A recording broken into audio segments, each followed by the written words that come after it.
बच्चों जय हिंद। स्वागत है आप सभी का गणित की कक्षा में। आज हम कक्षा 8वीं के अध्याय 9 प्रश्नावली 9.1 के सवालों को हल करके देखेंगे। तो चलिए शुरू करते हैं। प्रश्नावली 9.1 सर्व समीकरण। देखिए प्रश्नावली 9.1 के प्रश्न 1, प्रश्न 2, 3, 4 आदि प्रश्नों के हम एक एक सवाल आपको हल करके बता चुके हैं। साथ ही साथ प्रश्नावली 9.1 के प्रश्न 5 का पहला सवाल भी हम आपको बता चुके हैं। तो चलिए अब आगे बढ़ते हैं।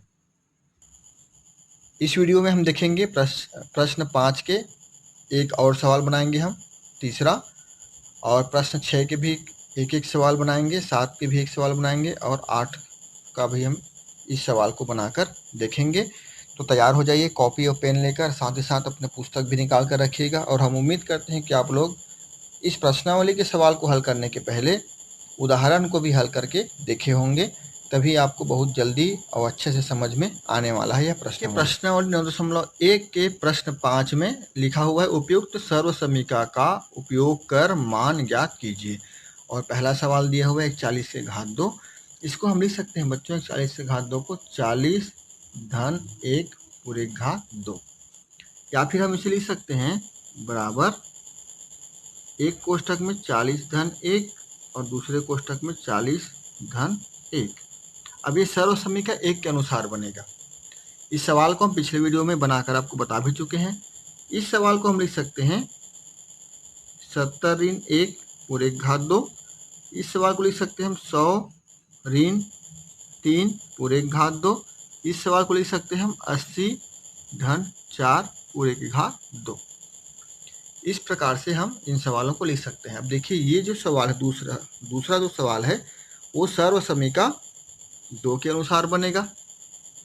ये तीसरा सवाल भी सर्व समीकरण 2 के अनुसार बनेगा और ये चौथा सवाल सर्व समीकरण 1 के अनुसार बनेगा।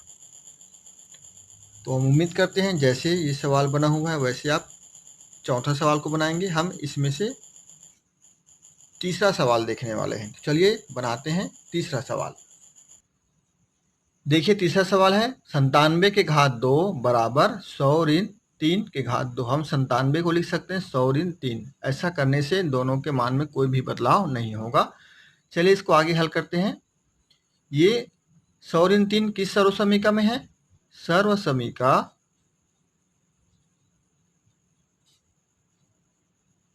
2 से तुलना करने पर सर्व समीकरण 2 क्या है? ए ऋण बी पूरे घात 2 बराबर होता है ए के घात 2 ऋण 2ab धन बी के घात 2। अब देखिए यहाँ पर ए बराबर क्या है? ए बराबर है 100 और बी बराबर क्या है? 3। तो 100 ए बराबर और बी बराबर 3 के मान को हम सर्व समीकरण में रखेंगे। तो ये हो जाएगा फिर यहाँ से देखिए 100 ऋण 3 पूरे घात 2 बराबर ए के घात 2 मतलब 100 के घात 2 ऋण 2 गुना ए मतलब क्या है? 100 गुना बी का मतलब क्या है? 3 धन 3 के घात 2। 100 के घात 2 का मतलब होगा 1,0,0,0,0 10,000 ऋण 2 गुना 100 200 और गुना 3 2 तिया 600 धन 3 तिया 9। अब चलिए 10,000 में 600 घटा दीजिए, ये आ जाएगा 10,000 में 600 घटाएंगे तो 9,400 धन 9। उत्तर आ जाएगा हमारा 9,409। यही हमारा उत्तर है 9,409। इस प्रकार से आप इस प्रश्न के बाकी सवालों को भी आप बनाएंगे। कभी कभी आपकी पुस्तक में पीछे भाग में इसका उत्तर दिया रहता है, वो सही होता नहीं है। यदि आप सही नियमों का पालन करके बनाए हैं तो विश्वास रखिएगा कि आपका उत्तर सही है। आइए अब देखते हैं प्रश्न क्रमांक 6। उपयुक्त सर्व समीकरण का उपयोग कर मान ज्ञात कीजिए कहा गया है। पहला सवाल आपको दिया है 105 गुना 95। बच्चों हम इसको लिख सकते हैं 105 को 100 धन 5 और 95 को लिख सकते हैं गुना के रूप में 100 ऋण 5।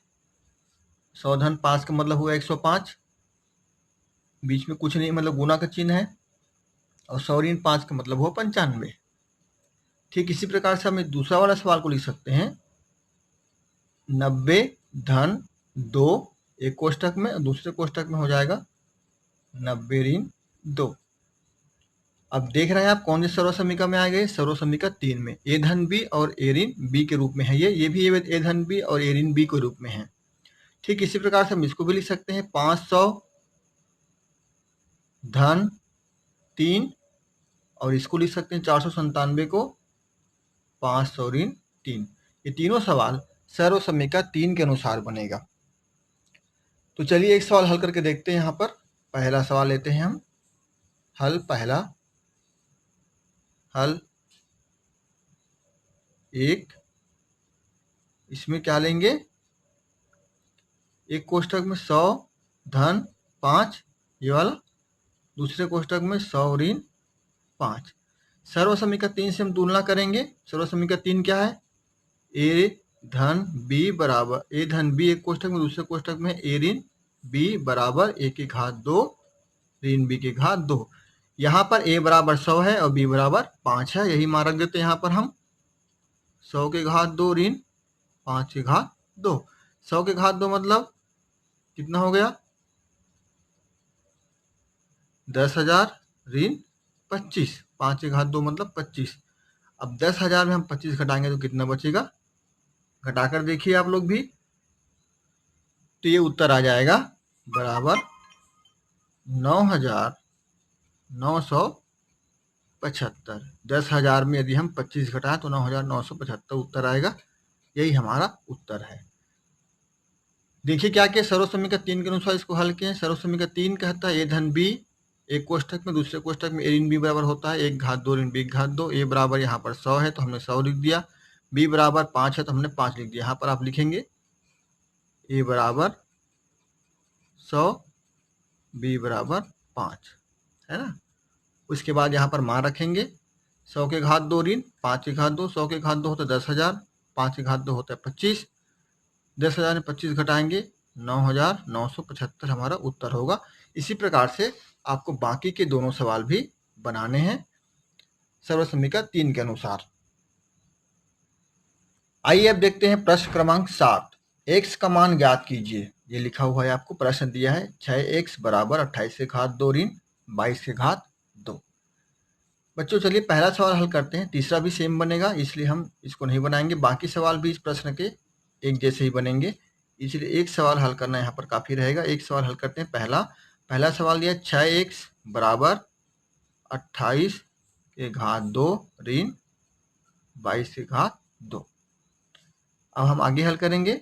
6x बराबर हो जाएगा 28 के घात 2 का मतलब क्या हुआ, 28 को 28 से गुना करेंगे तो ये आ जाएगा 784। ये होता है 28 का वर्ग, ऋण 22 का वर्ग होता है 484। इसको लिख लेंगे ऐसा। हम आपको सलाह देंगे कि 1 से 30 तक के संख्याओं के वर्ग आप याद कर लीजिए, उसको लिखकर जहाँ पढ़ने बैठते वहाँ पर चिपका के रखिए, और जब भी आप देखेंगे तो आपको याद होगा। साथ ही साथ आप एक काम भी कर सकते हैं, सभी संख्याओं के वर्ग को, कम से कम 1 से 30 तक के वर्ग को आप कागज में लिख के अपने जेब में रखिए, और जहाँ कहीं भी समय मिलता है वहाँ पर आप थोड़ा सा खोल के देखिए। एक दिन में 2-3 भी याद करेंगे आप, 10 तक तो आपको याद होगा ही, 11 से लेकर 30 तक की संख्याओं के वर्ग आपको याद रखना है। वहाँ पर 2-3 भी एक दिन में याद करते हैं तो आप 8 से 10 दिन में पूरी 30 तक की संख्याओं के वर्ग को अच्छे से याद रख पाएंगे। याद रहने से आपको बहुत सारे सवालों को हल करने में सुविधाएं होती हैं। नहीं तो यहाँ पर आपको 28 से गुना करना पड़ेगा, 28 को, यहाँ पर 22 से 22 को गुना करना पड़ेगा, तब ये 784 और 484 आएगा।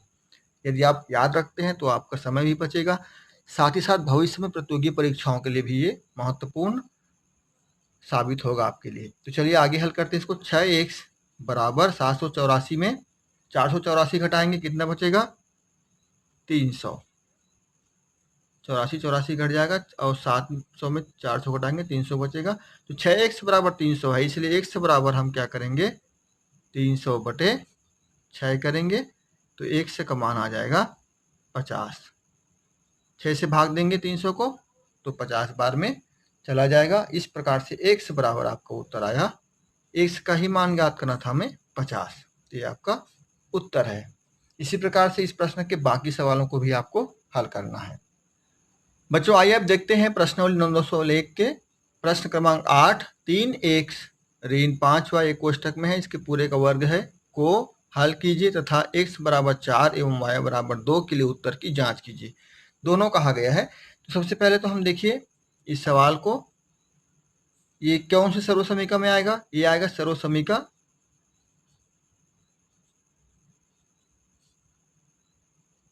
2 से तुलना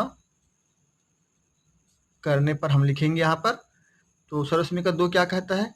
a ऋण b पूरे की घात 2 बराबर होता है a की घात 2 ऋण 2ab धन b की घात 2, ये 2 है। यहाँ a बराबर कितना है? 3x और b बराबर कितना है? 5y। तो a और b के मान को हम यहाँ पर रखेंगे। तो हम लिखेंगे यहाँ पर, चलिए 3x ऋण 5y घात 2 बराबर ये हो जाएगा 3x घात 2 ऋण 2 गुना 3x गुना 5y धन 5y पूरे घात 2। इस प्रकार से हम लिखेंगे। जहाँ जहाँ पर a है वहाँ वहाँ पर 3x लिखेंगे, जहाँ जहाँ पर b है वहाँ वहाँ पर 5y लिखेंगे सर्वसमीका के अनुसार। तो अब इसको आगे हल करेंगे हम। 3x ऋण 5y घात 2 बराबर ये हो जाएगा 3 और x पूरे घात 2 है, तो 3 के घात 2 होगा तो ये हो जाएगा 3 तिया 9 और x घात 2 ऋण 2 है, 3 पंचे 15 और x y गुना होगा तो हम इसको लिखेंगे 15x y धन 5 के घात 2 होगा तो ये हो जाएगा 25 और y के घात 2। इस प्रकार से फिर आगे थोड़ा सा और हल कर लेते हैं इसको। ये 9 x के घात 2 ऋण 15 दूनी 30 x y धन 25 y घात 2। इस प्रकार से हो जाएगा। अब देखिए बच्चों यहाँ पर 3x ऋण 5y पूरे घात 2 बराबर इतना आया। ये अब हमको क्या करना है? बोला गया है आपको इसी सवाल में कि x बराबर 4 और y बराबर 2 के लिए उत्तर की जांच कीजिए। अब जहाँ जहाँ x है वहाँ वहाँ 4 रखेंगे, जहाँ जहाँ y है वहाँ वहाँ 2 रखेंगे, दोनों तरफ रख के देखेंगे। यदि हमारा सवाल संतुष्ट हो जाता है तो हम कहेंगे कि हमारा हल सही है। चलिए रखते हैं इधर 3 गुना x बराबर क्या रखेंगे? 4 ऋण 5 गुना यहाँ पर y बराबर क्या रखेंगे? 2 पूरे घात 2 बराबर यहाँ देखिए 9 गुना 4 के घात 2 ऋण 30 गुना 4 गुना 2, 4 कहाँ से आया? x से का मान, 2 कहाँ से आया? y का मान धन 25 गुना 2 के घात 2। चलिए आगे हल कीजिए। यहाँ पर हल कीजिए 4 तिया 12 ऋण 5 दूनी 10 पूरे घात 2 बराबर 9 गुना 4 चौक 16 ऋण, ये देखिए इसको गुना करेंगे 4 दूनी 8 और 30 से गुना करेंगे 8 तिया 24 240 हो जाएगा। ये 4 दूनी 8 और 8 तिया 24 एक शून्य यहाँ पर धन ये 25 गुना होगा 2 दूनी 4, 2 के वर्ग क्या हो जाएगा? 4। इसको आगे और हल करते हैं। यहाँ पर देखिए 10 12 में 10 घटाएंगे तो कितना बचेगा? 2 के घात 2 बराबर 16 निया 144 ऋण 240 धन 25 चौक 100। देखिए ये धन है और ये धन है, दोनों जुड़ जाएगा। हमने 2 के घात 2 का मतलब क्या हुआ? 4 बराबर 144 धन 100 ऋण 240। 4 बराबर ये 4 आ गया इधर, 144 और 100 कितना हुआ? 244 ऋण 240। 244 में 240 घटाएंगे कितना बचेगा? 4 बराबर 244 में 240 घटाएंगे कितना बचेगा? 4। देखिए बायां पक्ष बराबर दायां पक्ष दोनों तरफ बराबर है। इसका मतलब यह है कि हमारा जो उत्तर आया है वो x बराबर 4 और y बराबर 2 के लिए सत्य है। इस प्रकार से आप इस प्रश्नावली के सभी सवालों को हल करेंगे। उम्मीद करते हैं कि ये सभी सवाल आपके लिए सहायक सिद्ध होंगे। हम मिलेंगे अब आपको प्रश्नावली 9.2 में। तब तक के लिए आप सभी को जय हिंद, नमस्कार।